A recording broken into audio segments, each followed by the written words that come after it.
Chapter 3 A True Friend. Dionysus was a cruel king who ruled in Greece. He was a tyrant. He never cared for the welfare of his subjects and always did of his own. The people of the country were disgusted. They wanted to get rid of the cruel dictator, but whoever tried to raise his voice against the cruel oppressor were either put to death or thrown behind the bars. Two men named Damon and Pythias lived in a city of the country. They were very bold, courageous, and just. They were fast friends. They loved each other very much. They were always ready to make any sacrifice for each other. The two friends always opposed the cruel dictator. In their opinion, to rule tyrannically and to be a tyranny were equal sins. One day, Daman was talking to the people in a marketplace.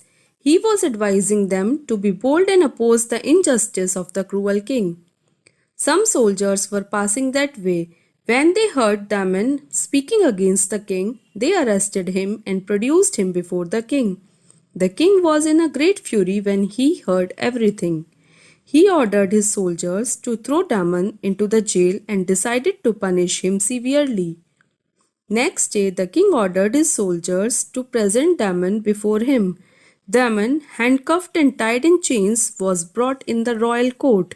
"Why are you trying to misguide the people?" the king asked him in stern voice.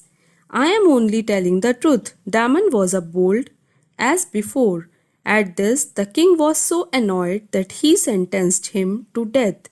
But there was no sign of fear on Damon's face. "Do you have any last wish before death?" the king asked him. "I want to see my wife and children for once before death," said Damon. The king said, "How can I believe that you would return once you are set free?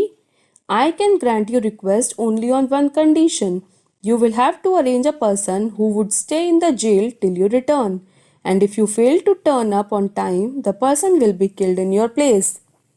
Damon's hope to meet his family turned into despair. There was nobody who might endanger his life for his sake. He was helpless. He kept silence and began to count days of his life. The news spread like wildfire in the town. At that time, Pythias had gone to meet his uncle staying in some other town.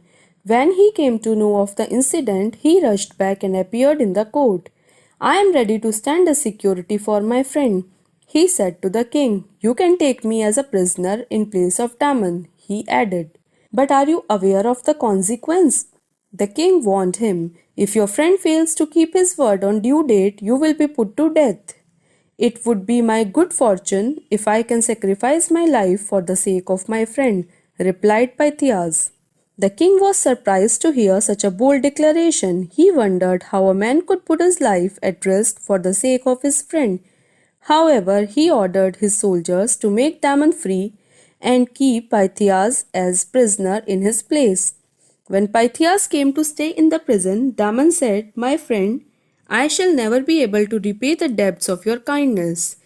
I promise that I will return soon after visiting my family members." So, Pythias stayed in prison while Damon went to see his family members. As he reached home, his wife and children were glad to see him.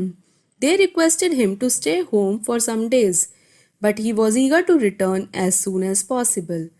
As he was getting ready for the return journey, his son fell seriously ill.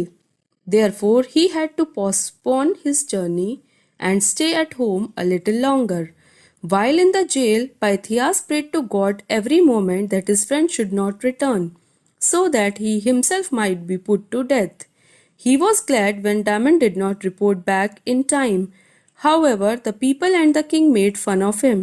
On the fixed date, preparations for execution were going on. Pythias was taken to the execution site. A large crowd had gathered around to see the execution. The king had already ordered him to be hanged in place of Damon. As he was about to be hanged, a young man rushed into the execution site and threw his arms around the prisoner. He was Damon. "I am back here. Let my friend go and hang me instead," he said to the king with tearful eyes. "I thank God for reaching in time. A slight delay would have caused lifelong repentance for me."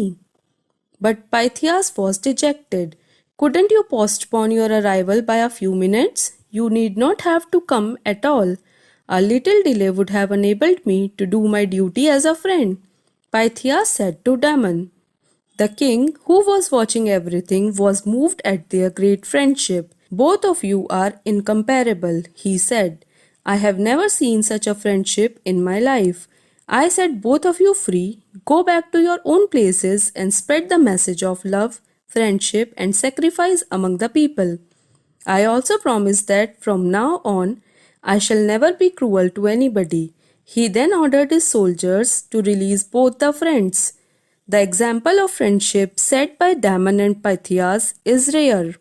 Today, the basis of friendship is self interest and not the quality of the character. Mostly friends are selfish, so we should select our friends carefully. Beaver D. Tyrant, oppressor, welfare, well being, subjects, people of a kingdom or state, disgusted, sickened, dictator, tormentor, courageous, daring, sacrifice, give up, opposed, objected, tyrannically, cruelly, tyranny, cruelty, injustice, unfairness, consequence, result, declaration, announcement, eager, keen, postpone, delay, execution.